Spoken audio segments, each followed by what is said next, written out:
just be another 20 minutes or so. Approximately 10 hours later. Lying on the floor, absolutely dead inside. The existential dread is consuming me. I keep consuming, not going outside, not working on passions, not touching grass.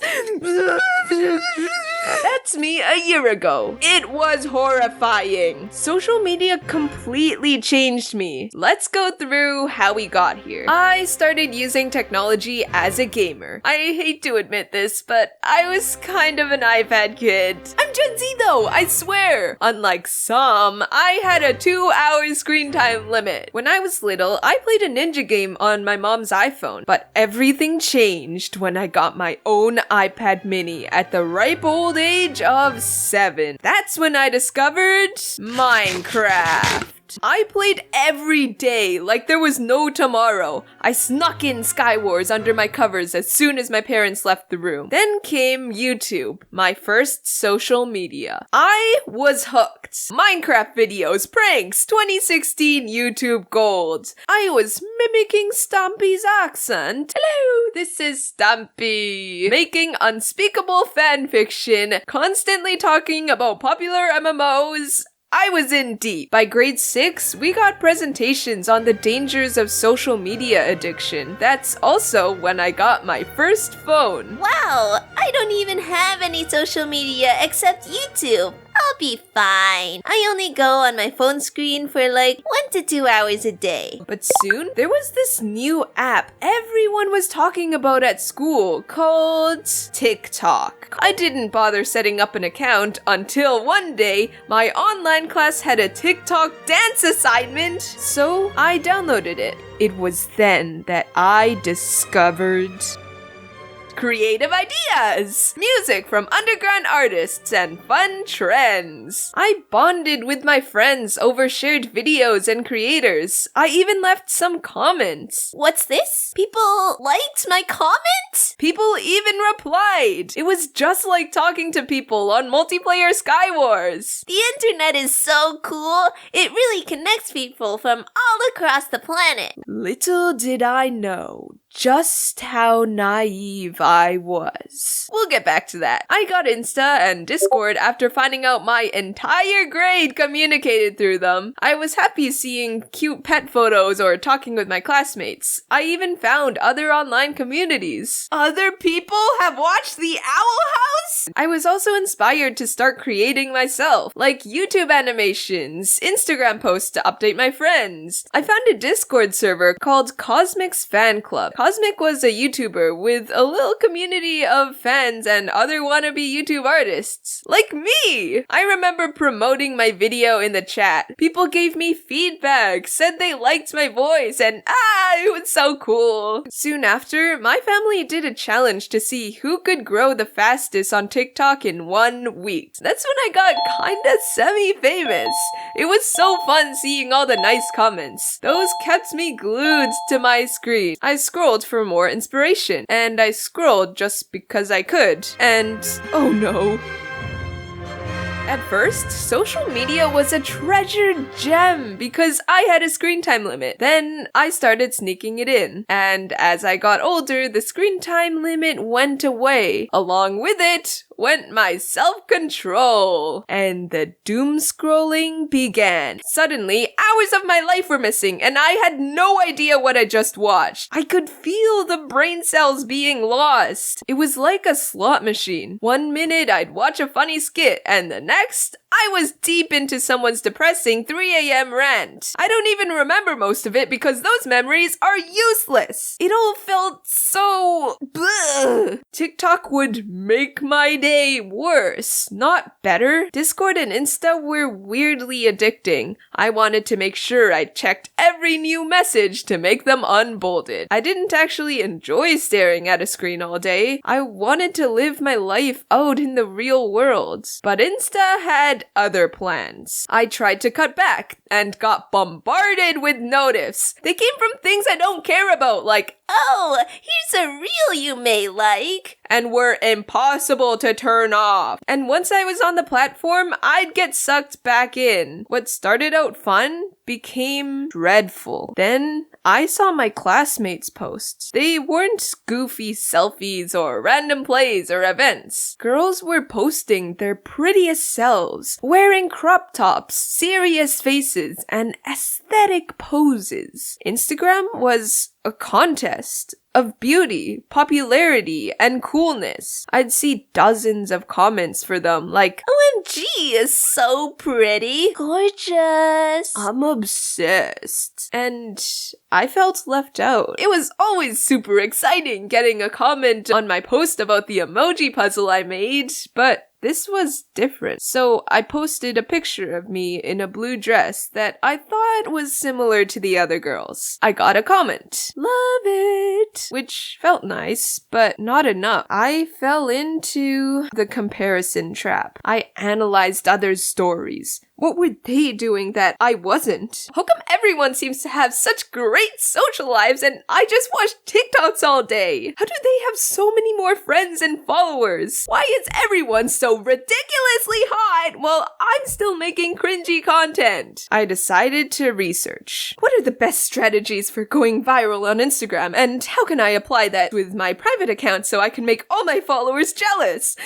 Yes, that was actually my mindset, which was probably not great, but others made me feel jealous, so I wanted to pay it forward. I dragged my friends into it too. I had to post as much as possible. See, guys? I have friends! Look, we went out to a cool place! I'm cool! We took mirror pics, blurry photos, and stylish Polaroids. I didn't feel conventionally attractive, so I spent hours editing posts to perfection. I hid my acne, photoshopped everything with Procreate. I even pretended to have a fake boyfriend and go out to a fake concert. Instagram is all about being fake, right? That was my impression. But after all that effort, I saw something else I was behind on. How come my friends average at least like 50 notifications or messages per day and I average 0?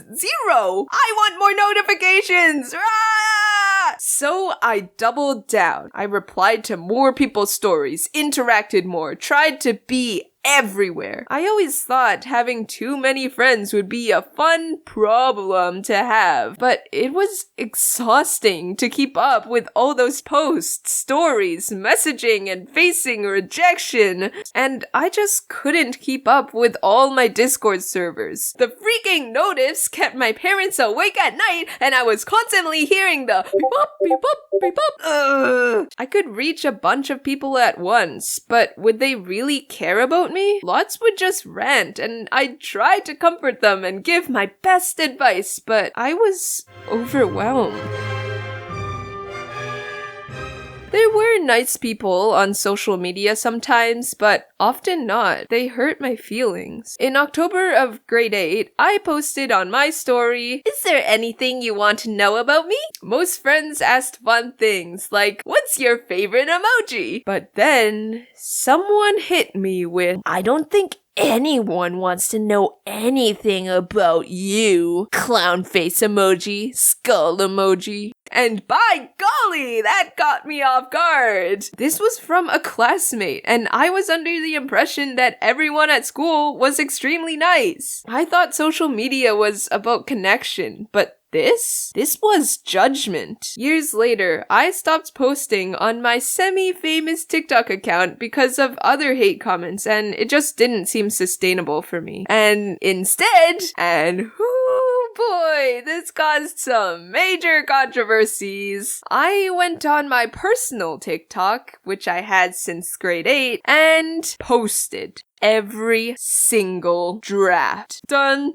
dun, done. Yes, they were public. Over 300 drafts in 3 days. What can I say? I just wanted to clear up storage space. No one was really going to watch all those drafts, right? Everyone did. And they clowned me for it. Turns out posting everything you made from when you were like 11 to 16 isn't the socially acceptable thing to do. OMG, Jay, you mean the one that posted 300 TikTok drafts?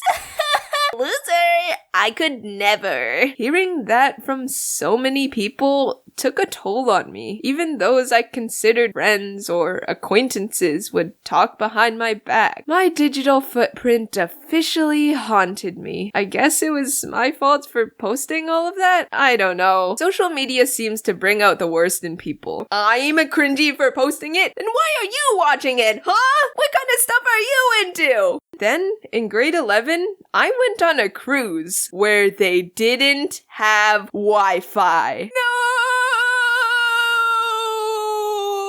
I was forced to stay off social media, and that turned out to be the best thing that ever happened to me. Since I couldn't communicate online, I just didn't go on my phone, and I felt amazing. Like, I was so much happier being in the present moment, participating in events, and just doing whatever, with whoever, in person. I took off my poop-stained glasses and finally saw the world clearly. Even after the cruise, I was like, I really enjoyed that. I think I would just go on my phone less. I did a social media detox. I quit Instagram, TikTok, and used iMessage for emergencies only. And I felt happy. Okay, fine, I still used YouTube, but for podcasts or actual quality content, okay? Still, it was refreshing. Sure, I missed out on seeing others' prom photos, but I just let people catch me up on that in person. Eventually, I realized that no social media at all wasn't sustainable. Too many people relied on it to talk to me, so I stopped detoxing. But now,